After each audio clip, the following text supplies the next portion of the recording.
Why do we call it shift? Well, what we're trying to do is convene residents and leaders who are actively shifting their approaches, their tools, mindsets, and shifting power to achieve tangible results in our community. And so, like Greenlight Fund in our process, our virtual shift series, along with SCP, is approaching timely and relevant issues through a racial equity lens. When we consider child poverty, we really have to consider the interconnectedness of the conditions of families. That solving for child poverty has to be, it can't just be focused solely on programs only for children. That until we are actually focused on the full complement of what a family needs in Detroit in multiple ways, we will not be able to create the kind of dramatic change that the Greenlight Fund is really discussing. At the center of all of this transformative work really has been the amazing voices of our families. This is what we do know. Empowering the voices of our families is good practice. Listening and including that voice is even better practice. And we know good policy comes from good practice. We're looking around for things that we could do with families. They came along, the child tax credit. And in the American Rescue Plan, they passed 1 year of this program. And the results have been staggering. Child poverty has been cut by 30%, pulling 3.5 million children out of poverty. 50% among low-income households who receive the credit. More inclusive than anything we've ever done before, but we have to make sure families know about that. I'm up here in Lansing, and I think it's important. There is a great recognition that this is not once in a lifetime. This is one time. Poverty is going to be necessarily a difficult journey, recognizing there is no silver bullet. Therefore, it has to be an inclusive approach. It has to be one driven by dignity and respect. If we didn't know before, we know now that teachers are rocket scientists and magicians. They are therapists and chemical engineers. They are artists and lawyers, all in one class period. They are also human, deeply human.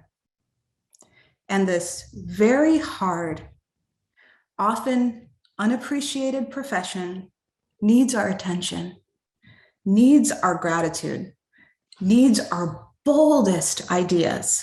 Having grace, the pandemic taught me grace. I use that word literally every day and practice with it, right? We say give grace, but do we practice it, right? And really, really meaning like, if you can't get it done today, get it done tomorrow, right? And not stressing about it, but the pandemic literally, it taught me how to give grace. It unearthed so many inequities, but it didn't unearth all the inequities. And we need to make sure that we are continuing and being intentional about unearthing these inequities so we can better serve our kids. You can't talk about a high performing district. You can't talk about high quality education. You can't talk about a district giving students what they need if you're not investing in teachers. Teachers are the core of the work.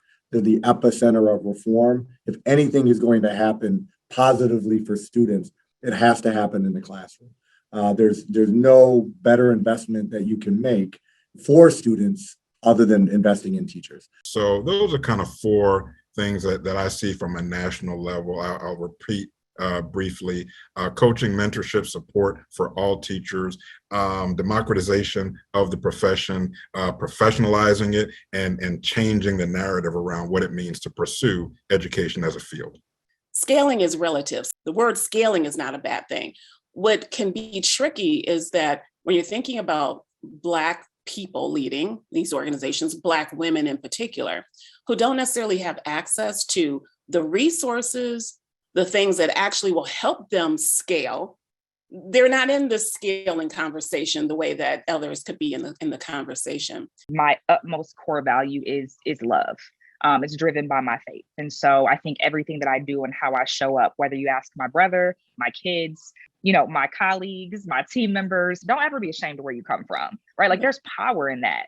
It literally costs more money to be poor, right? When we think about it logically, you can boil it down quantitatively, right? Like you literally have to do more to get to the same place as someone who is not living in poverty. Scale efforts have to remain flexible, right? They have to be driven by the community. It can't just be like an auto import of something that was done somewhere else. And when you're scaling, it has to be locally led. But I would say the best way to scale our work, public funding. Youth workforce development is not particularly well funded. We know that 1 in 3 people who are returning from incarceration have, they definitely have a criminal record, right? And subjected to 44,000 associated legal sanctions for what they can and what they cannot do. Let's let that sink in for a minute. There are 44,000 things I cannot do. So when we talk about scaling, I have to really consider, does that make sense?